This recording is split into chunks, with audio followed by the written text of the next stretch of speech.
Now see here the next topic, that is electrical capacitance, or what is capacitance here. Suppose if you have got a conductor and you are giving the charge q to the conductor.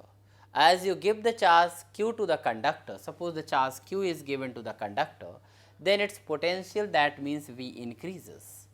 And in that case, if the V is increases here, so we can say q is proportional to V, or we can write here q is equal to here Cv, where C is known as here, this C is known as here capacitance. So now the C is actually here proportionality constant, which is constant here, and in this case which depends on the geometry of the conductor and the medium intervening between the two conductors. So you can say the dielectric constant of the medium. And capacitance means also here, electrical capacitance means ability of the conductor to store the charges, how much charge it can store. Larger the ability to store the charge and larger its capacitance. So C is here proportionality constant, which is known as capacitance. We have seen its factors. We can also write C is equal to Q upon V. You can take here Q is equal to suppose 1 coulomb and V is equal to 1 volt. Then you can write here C is equal to, that is capacitance is equal to 1 farad, and but this is a SI unit of the capacitance, and this is very large unit for this. So generally we use microfarad, like 1 microfarad is equal to 10 raised to power minus 6 farad. We can also use 1 picofarad, that is equal to 10 raised to power minus 12 farad. So these are the farad is used actually for measuring the capacitance. So this is about the capacitance. Now we can calculate the capacitance of an isolated sphere or isolated spherical conductor. Suppose you have got any spherical conductor like this, whose radius is r, and you are giving the charge q to this sphere. When you are giving the charge q to this sphere, then you can write V on the surface and inside it, that is q upon 4 pi epsilon naught r.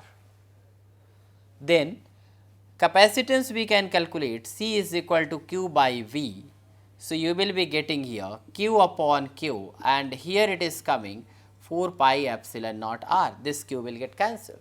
So C will, you will be getting here 4 pi epsilon naught r. So that you can say here the capacitance is directly proportional to r, that is the radius of the isolated sphere here. So capacitance can be increased if you increase the radius of the sphere. So we have just found the formula for the capacitance of an isolated sphere, that is C is equal to 4 pi epsilon naught r, where r is the radius of the sphere.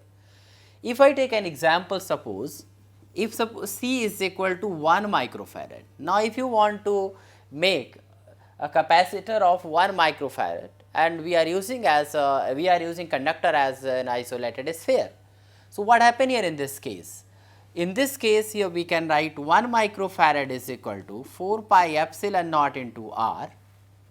Here we can write 10 raised to power minus 6 is equal to here 4 pi epsilon naught's value also can be written, that is 1 upon 9 into 10 raised to power 9 into r, and then we can write r is equal to 9 into 10 raised to power 9 into 10 raised to power minus 6 meter, that is 9 into 10 raised to power 3 meter, that is 9 kilometer. It means if you are using as an isolated sphere, for making the capacitance of 1 microfarad, then its size should be, or radius should be here of the 9 kilometer. You know, this type of sphere to make of the radius of 9 kilometer is impossible. So practically this type of the capacitor is not used, and this is impossible to make.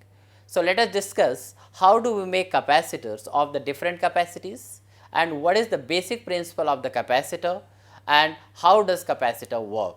So everything we will be now studying in the next topic.